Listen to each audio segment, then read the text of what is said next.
Hello there, it's Mrs P from mrpnewsweewifey.co.uk. Welcome back to another video. Today we're talking about budget categories.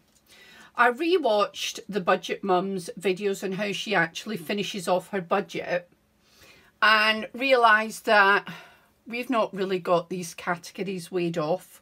So it's something that I'm going to need some help with. So I'd be really pleased if you would comment below just to help me. Absolutely. So welcome to today's video. We'd love you to subscribe and come along for the journey. We're working towards retirement, one pay packet at a time. It's going to be a crazy ride. Hop on board, it's going to be a lot of fun. So, looking at categories, the ones that I've thought of, and please correct me if I've missed something out. Grocery. For grocery, it's everything that we buy in our weekly shop. So that includes pet food, soap powder, everything comes under grocery for us. Miscellaneous tends to be how I think of it, and I'm absolutely willing to accept that I've got this completely wrong. Miscellaneous for me is things like, perhaps I would order from Amazon and it would be, I don't know, light bulbs or maybe masking tape or some odd little bit. I call that my miscellaneous spend. We do have Amazon Subscribe and Save, which we get every month, but I call that a grocery because it's things like pet food and a dishwasher cleaners and things like that. So I do call that grocery, not miscellaneous.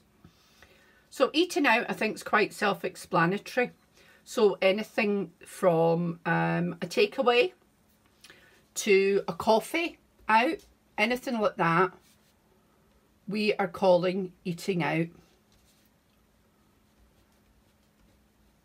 What do you think? What are we missing there? Am I missing a trick anywhere? What do you think? Comment below, would really help me out. So for car, obviously fuel. This week I had to have light bulbs replaced. So light bulbs, things like wipers, anything like that would come under our car spend. Moving forward, we have a sinking fund for car, as well as a 2 weekly spend, and that is for things like MOT, servicing, anything like that. But I'm contemplating that light bulbs, etc. should come out of that sinking fund because I had 2 headlight bulbs replaced this week and it was £44. So that was fitted. I have a smart car and they're a bit awkward, so thankfully the chap in Halfords fitted them for me. So there was a charge, but for me it was worth it. Okay, moving on to utilities. Now I'm thinking anything phone. So mobiles, landline, internet. Now, internet and Sky for me are one bill now. So electric, we don't have gas. That's what I am thinking I would classify as utilities. For house, that's our rent, insurance, council tax, and water. These are all things that we pay by direct debit. Our house insurance we pay as a one-off, and I think it's due to renew in June. So we do save a little bit every month in our house account and we will pay our insurance from that sinking fund. Debt, self-explanatory, anything that's debt. Have we got a little bit on a credit card? My husband's car that we're overpaying. Anything debt I think is self-explanatory. Savings, so we've got NS&I, which is premium bonds. We've got Copper Pot, which is through my employer. We've got Thrift, and we've got our challenges. And we also have I've missed one out. What have I missed out? NS&I, Copperpot, Thrifting Challenges, Sinking Funds.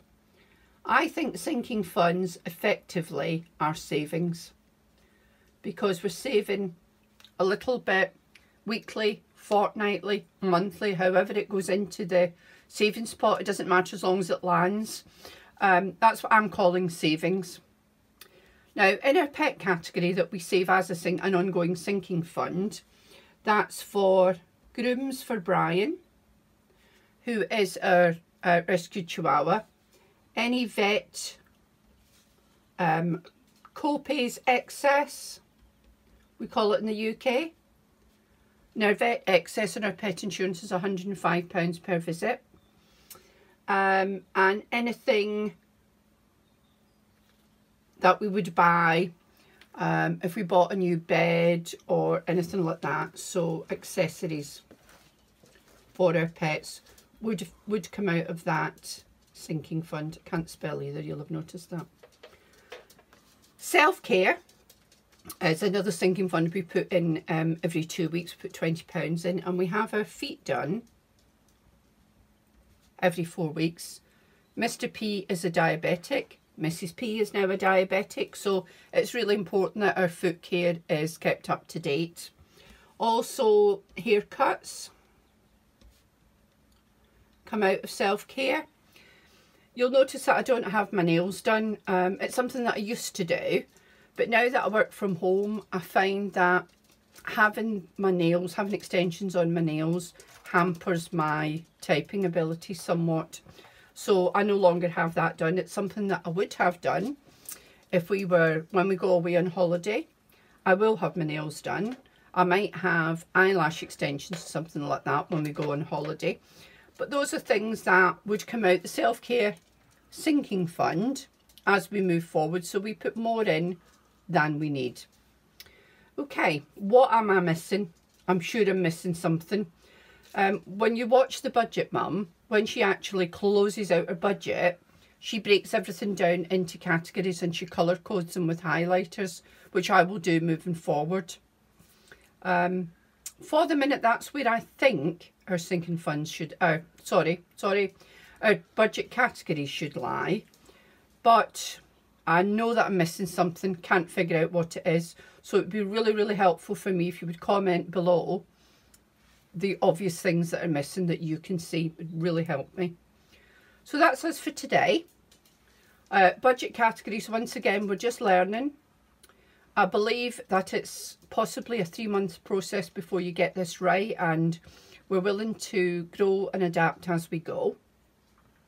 I'd love you to subscribe and come along on our journey. We're sat at 23 subscribers currently, aiming for 100 for our 29th wedding anniversary in June.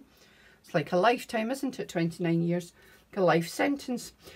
So I'd love you to subscribe, comment, like the videos, share if you think it's something that might be helpful to someone else. Thank you very much for joining me today.